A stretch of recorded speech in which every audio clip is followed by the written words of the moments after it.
Are you wondering if Eternatus VMax is still viable post-rotation? Then be sure to stick around as I have an updated deck list for you, as well as a couple of interesting matches to really show off the strengths and weaknesses of the deck. As always, if you're new here, be sure to subscribe as I do post videos multiple times a week, and be sure to let me know in the comment section down below if you have any interest in Eternatus VMax and if you still think it's a viable deck in this format. Let's get into the deck profile first off. Starting off the deck profile here, we'll have a look at the Eternatus VMax. Of course, if you're not somehow familiar with Eternatus, it is a massive VMax with 340 HP, some of the highest HP of all of the VMAXs, and its ability makes it so that you can extend your bench and have 8 bench Pokemon if all of your Pokemon are dark, and then the Dread End attack for 2 energies makes it so that you do 30 damage for each of your Pokemon in play. So that's a total of 270 damage if all of your Pokemon are Darkness Pokemon, and you have 8 on the bench. That's 270 damage maximum. Not quite enough to knock out some of the VMAXs. I mean, as you can see here, Eternatus itself has more than 270 HP. So in order to mitigate that, I have paired it up here with the Hoopa, with the Assault Gate attack for 1 Dark Energy. When you switch into it, you're able to use the attack, and the attack does 90 damage. So 270 plus 90 is going to be enough to knock out all of the VMAXs, which is perfect because Hoopa is also a 1 prize Pokemon. So switching into it from a 3 prize Pokemon, which is the Eternatus VMax, going into a 1 prizer is going to make your prize exchange a much better time, as well as just being a nice efficient attack overall. But if we're not able to use that, we do also have the Moltres here, the Galarian Moltres V. Its ability allows it to power itself up, putting dark energy from the discard pile onto itself, and then the attack is just a flat 190 damage. You do deal some damage to yourself, but that's going to be totally fine, as 190 is going to be nice to knock out a bunch of Pokemon V like Crobat, because this is a dark deck. We have 4 copies of Crobat V with Dark Asset, as we're going to put this into play and then draw cards until we have 6 in our hand. Perfect for increasing our hand size as well as increasing our bench, resulting in higher damage. And finishing it off for the Pokemon here, the newest addition to Eternatus VMax is the Umbreon VMax. This is a great option as the ability makes it so that you can bring up a bench Pokemon on your opponent's bench and put it in the active spot, just like what Boss's Orders does, but this is an ability, so you can use your supporter card, usually a Marnie or a Professor's Research, and then play down an Umbreon VMax to get the same effect as a Boss's Orders in the same turn that you've already played a supporter. So very good effect, very aggressive, and we can have a look at the rest of the deck here as we have covered all of the Pokemon now. Sure, some of the basics are decent as well, like the Eternatus V. You do get to attach an extra energy on that first attack, which is useful since the 30 can also be relevant, but for the most part we are very much focused on our primary attackers here. And then we have a bunch of good trainer cards and supporting energy cards. We do have 3 capture energy, for example, which is going to search out more basic Pokemon, and since we do have a large bench, in order to maximize our damage, the capture energy is crucial in order to achieve that. And then we do also have the 8 dark energy. We have a bunch of switching options here as well, so if we have something stuck in the active in the early game and we need to move it, we have 4 copies of Switch and 2 Air Balloon, as well as just the fact that we can use it for the Hoopa in order to get that in the active spot and use its attack. Also with the Eternatus here, it does have a 3 energy retreat cost, so it can be quite difficult to move at times, and these switches really help out with that. We do have a high amount of stadium cards as well, which is really crucial in order to counter Path to the Peak, which is totally crippling to the deck, and the main downside of playing this deck is Path to the Peak, as all of our Pokemon V and VMAX near enough all have abilities, so Path to the Peak completely shuts the deck down, but you do still have some good attacking options that you can work with and try and win those matchups, but it is usually pretty difficult, as you'll see, so we have a high amount of stadiums to counter it. I am playing this stadium just to kind of mix it up. The main options are the Dark City, which reduces your Dark Pokemon's retreat cost, or you have this Dyna tree, I guess. Yeah, you have this one which makes it so that Pokemon can't be healed, which I do like experimenting with different stadiums than the norm, because making it so your opponent can't heal off damage means that once you hit them for 270, they can't then use a Cheryl, for example, to heal off all of that damage. So can still be useful in those situations, but for the most part, as long as you have a stadium which is going to counter Path to the Peak, that is your main objective there. And the rest is pretty standard. We have full 4 counts of Marnie and Research to get those draws going, along with our maxed out counts of Quick Ball, and then we have a couple of Great Ball and Evolution Incense in order to search out all of the Pokemon that we have. But for the most part, we should be drawing pretty consistently with our Crobats there, as well as our supporter cards, so still very consistent deck overall, and can be very strong in order to take the knockouts when you need them, and just very hard hitting, which is what we like to see in the card game here. Now, we will get into a couple of games which are a little varied, and we'll talk through the different situations that we come across, but we'll have to discuss that once we get into them right here. Diving into our first game here, looks like my opponent does have a mulligan. They're playing the Ice Rider deck along with the Inteleons for that quick shooting ability. So we do get a couple of extra cards here which are much needed, as our hand is looking pretty dire. We don't have any other Pokemon to work with, so this Great Ball is going to be coming in clutch in order to find us some other Pokemon. But we do at least get that capture energy, so that can at least also guarantee us a basic Pokemon, so then we can use our attack on Eternatus to get that extra attachment down. I think we will go for the Great Ball first, because that will increase our odds of getting a Pokemon, and we do get a Crobat here, which is very nice, but our hand is quite large, so we're not going to be able to make use of the Crobat at this point, so I think I will just grab the Moltres for now. Seems reasonable, and we can always attach to it as well, which is good. We'll go with the capture energy onto the active, and that's going to allow us to get another basic Pokemon out. I think we will just want another Eternatus so that we have a backup attacker here. We'll hold the rest of his hand. Of course, my opponent is likely going to be playing Path to the Peak, so we don't want to go with any of the stadium options that we have. We'll just go for an attack on our opponent and get another energy down, going onto that Eternatus on the bench, so that we have an Eternatus in either the active or on the bench ready to go. Of course, we do have the Eternatus VMax in our hand, so we're not too worried about our opponent getting a knockout on the active here, as we still do have the VMax. Now, it's very easy for my opponent to get the knockout, as they only need 2 energy, which they can easily get with an attachment for the turn, along with a Melanie, but it looks like they don't have the Melanie, so they're just going to have to research here, and that is going to mean that they won't be able to have the option of getting a knockout, or even doing any significant damage whatsoever, which is very helpful for us, because that does give us an extra turn of at least dealing a little bit of damage. Not going to be a huge amount, since our board is looking pretty small, and we do top deck another Dark Energy, which isn't super helpful. Kind of wish I'd taken the Crobat at this point, but that's alright, as we do at least have the Eternatus VMax coming down. Means that we can survive my opponent's attacks, and we'll go for an attack ourselves, a big Dread End for 90 damage, hoping that we get a nice top deck on the following turn in order to knock my opponent out, as the 30 damage also wasn't that relevant, since they do have 320 HP as we can see, so even that initial 30 wasn't going to be enough into a full Dread End for 270. We would have been short by 20 damage, and as expected, here is Path to the Peak, so very good that we held the stadium, as we can then replace this Path to the Peak, allowing us to get the full effect from our Eternatus. My opponent does have the Marnie though, which is going to put our stadium on the bottom of the deck. we do at least get a new hand, which is going to be great as we're very much looking for a supporter card.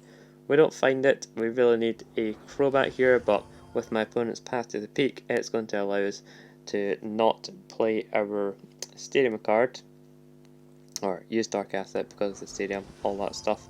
My opponent did get the 2 energy on here though, which is pretty impressive, I must say. They do have an attack off, but it should be expected since they do have things like Capacious Bucket in order to guarantee themselves the energy.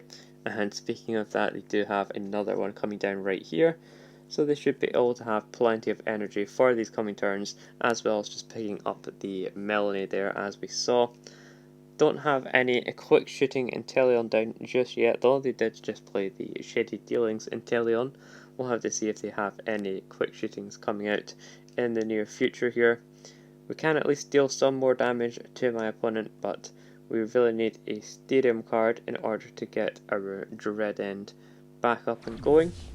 Of course, my opponent can always use the first attack on the Ice Rider there. The first attack does deal more damage based on our benched Pokemon.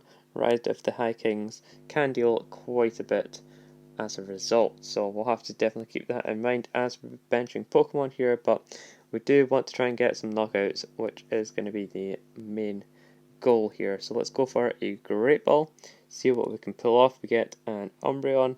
I guess that's the only Pokemon we don't have just yet, so we'll grab that, as well as an Evolution Incense to get ourselves another Eternatus VMax. Put that onto the bench along with the Dark Energy.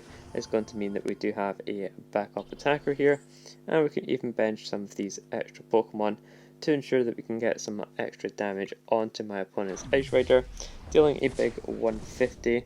Not going to be enough to get a knockout as it puts them up to 270 damage. And this is really where we wish we had something like a Hoopa in order to finish off my opponent here. They do have the Melanie as well as an energy attachment for the bench, which is going to mean that they can get a knockout very comfortably here.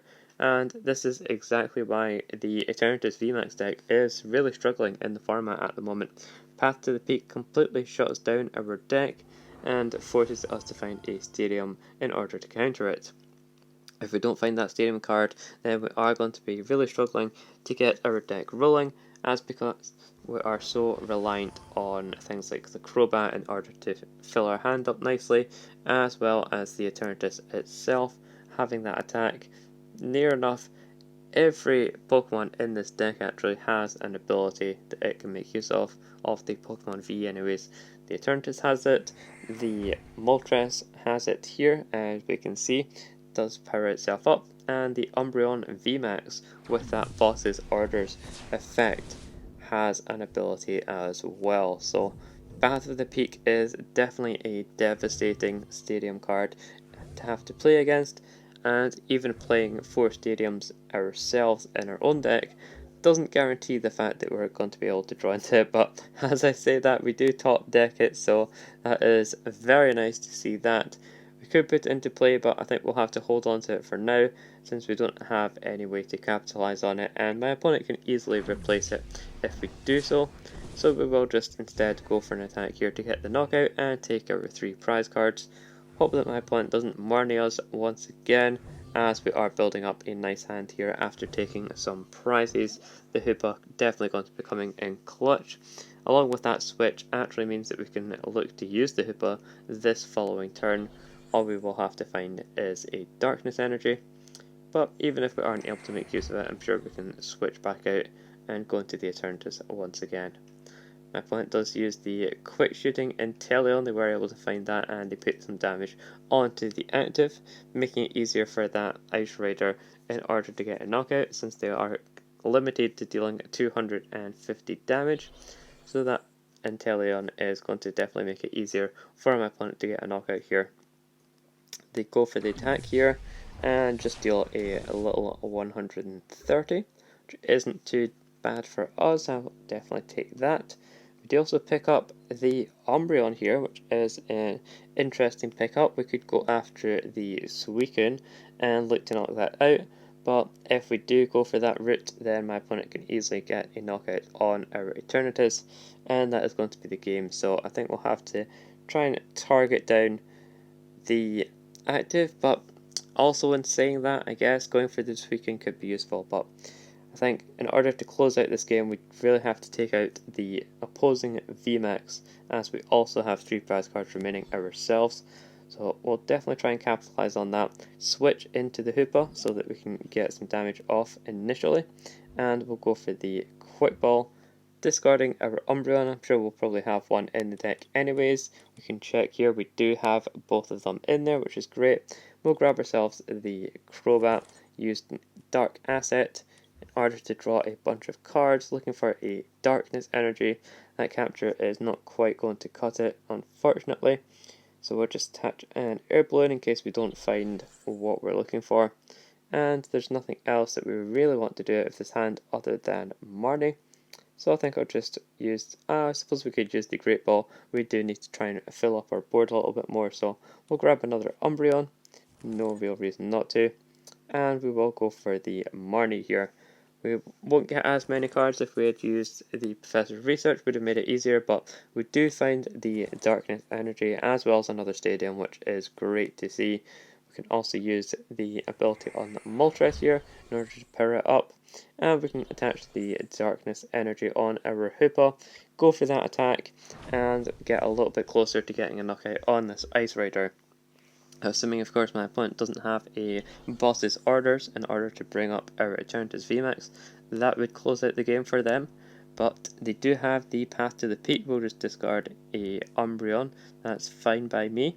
We do have the Stadium, of course, and there's the boss's orders. That is really unfortunate, but that is going to be game for my opponent. And as we can see, really struggling to combat the path to the peak in the majority of that game, as that completely cripples the Eternatus VMax deck, and really is just a shame for the deck, as it is a certainly powerhouse deck and could still be good if Path to the Peak wasn't around, but makes it very difficult to play this deck.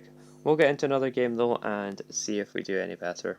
Going into this one, we'd have a little bit of a better start. We can be a bit more aggressive since we do have a supporter card in our opening hand, as well as this Great Ball is going to be a nice help to get us some basic Pokemon down.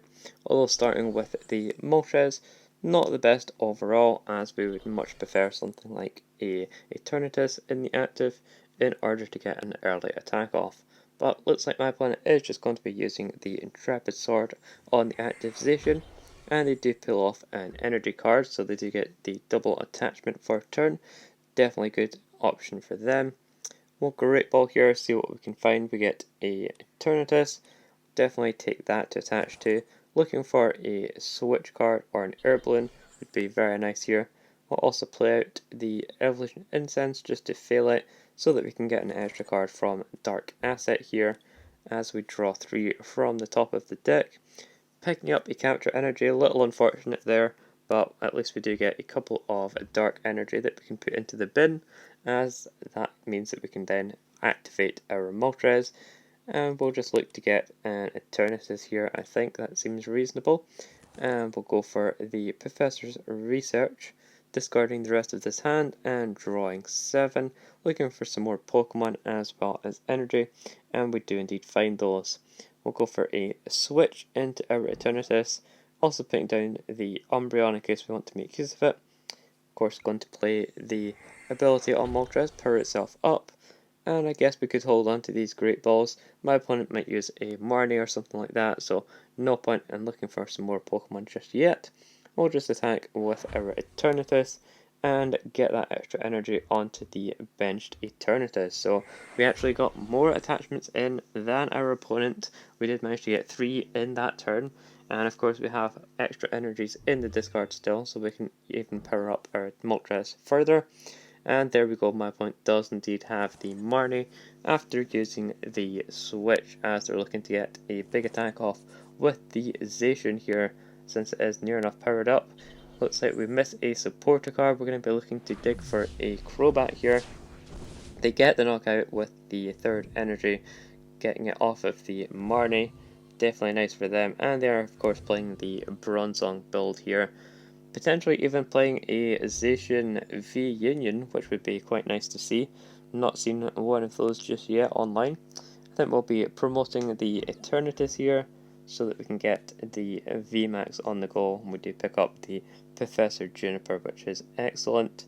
We'll go and start off the turn with a Moltres. Also put down another Moltres, which seems fine. We can quick ball away the stadium. I doubt my opponent is going to be healing all that much. And we'll grab ourselves the Crobat, so we can really maximise the amount of cards we're going to be getting here. Also look to play down the Air Balloon. I think putting it onto the active is fine, as my opponent will likely hit into our VMAX anyways, and it gives us the option to retreat here. We do indeed find our VMAX, which is great. It's going to allow us to put down a Hoopa, as well as Great Ball for another Pokemon here. Finding a Crobat, not super good, as we have already played our Crobat, but I suppose we could put it down anyways. It's not going to hurt all that much, and we don't have any other Pokemon that we're looking for, since we do have the Umbreon down already. Want to maximise the damage here in order to get the knockout, and we'll also play a Marnie to reduce my opponent's hand a little bit. We'll hold on to the stadium just for discard fodder later, or if they are playing any heal cards, then we can at least shut those off later as well. This hand isn't too terrible. I'll certainly work with it. We do get a capture energy, which we needed in order to attack with here. Search out another Pokemon. We do have Eternatus, so we'll look to get another Eternatus in play so that we can get the second VMAX, and my opponent is going to scoop it up. Guess they didn't really have any answers off of the Marnie, as they really needed the double energy attachment in order to stay in that game. So looking for the saucer and energy in hand. So very nice game and victory there. And as I said, this deck does still win if it's against a deck which isn't playing Path to the Peak, but as soon as you see Path to the Peak, then you might as well run, because you're going to have a hard time. Let's get into a third game and make this a best of 3. Getting into our final match here, looks like we're against a interesting deck. I mean, they have an amazing Vertibird, so it's going to be something amazing, I'm sure. We start off with the Umbreon here, since we can at least have it as an attacking option. Dealing 30 damage with the first attack isn't too terrible, as we can soften up some bigger Pokemon if we need to, or if we need to take out some small little HP Pokemon like this Jirachi, then we have that as an option as well. And we are up against a Dragapult VMAX deck, which is weak to Dark, so I reckon this is going to be a very straightforward game for us, have to imagine. Can't see anything really going wrong. We do have the Moltres on the bench, which can power itself up and easily take knockouts on the Dragapult. We even top deck the Quick Ball, which is the perfect top deck here, as we can grab ourselves the Crobat. We'll also play out the Evolution Incense, as we don't really need it at the moment. We'll capture energy onto the Moltres as well, thin the deck of a Pokemon, and we can also grab ourselves something else to work with. I think we'll go with the Eternatus here. We do already have the Umbreon down, of course. We'll Dark Asset now, don't really need to play the switch. Get a decent selection of cards. We'll use our Moltres in order to get that energy back from the discard, and I could honestly just hold this hand. I mean, we could boss his orders on this following turn and get a knockout with our Moltres, so we'll definitely just pass over to my opponent. I could preemptively play the boss, but I think that gives my opponent a little bit too much information, and I'm guessing they're going to concede as soon as we take a knockout here, so we'll leave them to do their thing, see what they do. And again, in this situation, this is why I like playing a dark deck as well. Another advantage of this is being able to hit for dark weakness on Pokemon like the Dragapult, because it is actually a somewhat popular deck right now because of the prevalence of quick shooting Inteleon. People can just shove Inteleon into the Dragapult VMAX deck, allowing you to do a lot of snipe damage, but Eternatus can come in and easily deal with the Dragapults here. My opponent is being very bold and using a Bird Keeper going into the Dragapult VMAX. We're Eternatus, not them. They do get the Dragapult VMAX off of the Evolution Incense. Get myself mixed up here, but that's alright. as my opponent is pretty much giving us the game here. They're going to be evolving into the VMAX, and they do attack us, not able to get a knockout here, and they are doing a little bit of snipe damage, which is good for them, but like I said, we are going to be doing a huge amount of damage to my opponent here. We could actually retreat. Oh no, we have a 2 retreat cost, that is a shame. So we will be switching into the Moltres, but we can quick ball as well and get an energy attachment from our hand elsewhere, which is going to be helpful. We can even get a second Moltres if we really want to, so I think we will go for that, no reason not to. And we'll power up the Moltres that we have here. It does have some damage on it already, thanks to the stadium that my opponent is playing, as well as the snipe damage. We'll go for the attachment on our bench Moltres. We'll switch and then play our Marnie. We do have the Crobat as well, so we can play that down. The Eternatus is going to allow us to get a bigger bench, and there's the concession from my opponent. I did call it. As soon as we go in with our Moltres and my opponent sees that we can get a one-hit knockout on their VMAX, then they are going to concede, and that's exactly what they chose to do. Very nice matchup for the Eternatus deck, and also the Zacian deck is a very good one for us as well, especially if they're not playing stuff like Zamazenta, but even then we do have our Hoopas and Moltres for the Zamazenta if that does come up, as I mentioned earlier. So definitely a fun and solid deck overall still, with a good variation of different attackers and real aggression with the Umbreon addition to the deck as well, allowing you to target down different Pokemon, but really struggles against those Path to the Peak focused decks, and that is where you're really going to get let down. So let me know what your thoughts are on the deck, if you're enjoying it still, if you still think it's a good deck, or if it's worth playing, or if you're just better off moving on to another deck. Let me know your thoughts down below, and I'll see you in the next video.